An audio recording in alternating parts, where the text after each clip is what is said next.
മലബാറിൽ +1 സീറ്റ് പ്രതിസന്ധി രൂക്ഷം. കോഴിക്കോട് ജില്ലയിലെ +1 പ്രവേശനത്തിനായുള്ള ആദ്യ അലോട്ട്മെന്റ് പട്ടിക പുറത്തു വന്നപ്പോൾ ജില്ലയിൽ 23,267 പേർ പുറത്തായി. ജില്ലയിൽ ഏകജാലകം വഴി 47,049 പേരാണ് അപേക്ഷിച്ചത്. എന്നാൽ 23,782 പേരാണ് ആദ്യ പട്ടികയിൽ ഇടം പിടിച്ചത്. ആദ്യ അലോട്ട്മെന്റിൽ 31,316 സീറ്റുകളിലേക്കായിരുന്നു പ്രവേശനം. ഭിന്നശേഷിക്കാരുടെ അധിക സീറ്റുകളടക്കം 31,581 സീറ്റുകളാണുള്ളത്. ഇതിൽ 7,799 സീറ്റുകൾ ഒഴിച്ചിട്ടിരിക്കുകയാണ്. ഈ സീറ്റുകളിലേക്ക് കൂടി പ്രവേശനം അനുവദിച്ചാലും അപേക്ഷകരിൽ 15,468 പേർ പുറത്താകും.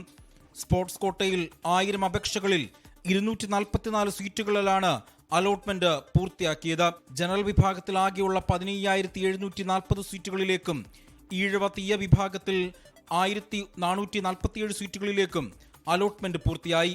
മുസ്ലിം വിഭാഗത്തിൽ 1,381 സീറ്റുകളിലും അലോട്ട്മെന്റ് പൂർത്തീകരിച്ചു. ലത്തീൻ കത്തോലിക്ക ആംഗ്ലോ ഇന്ത്യൻ വിഭാഗത്തിൽ 576 സീറ്റുകളാണുള്ളത്.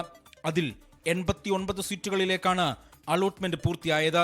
487 സീറ്റുകൾ ഒഴിവുണ്ട്. ക്രിസ്ത്യൻ OBC വിഭാഗത്തിൽ ആകെയുള്ള 230 സീറ്റുകളിൽ 194 സീറ്റുകളിലും ഹിന്ദു OBC വിഭാഗത്തിൽ 26 സീറ്റുകളിലും SC വിഭാഗത്തിൽ 2,172 സീറ്റുകളിലും ST വിഭാഗത്തിൽ 2,923 സീറ്റുകളിലും അലോട്ട്മെന്റ് പൂർത്തിയാക്കാനുണ്ട്.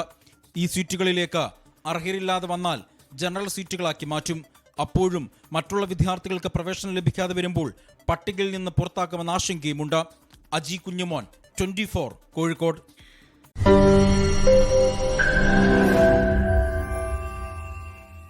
ലോകത്തെവിടെയായാലും ഏത് സമയത്തും 24 വാർത്തകളും ഓഗ്മെന്റഡ് റിയാലിറ്റി പാക്കേജുകളും എക്സ്പ്ലെയിനറുകളും വിശദമായി കാണാൻ ഞങ്ങളുടെ യൂട്യൂബ് ചാനൽ നിങ്ങൾക്ക് സബ്സ്ക്രൈബ് ചെയ്യാം.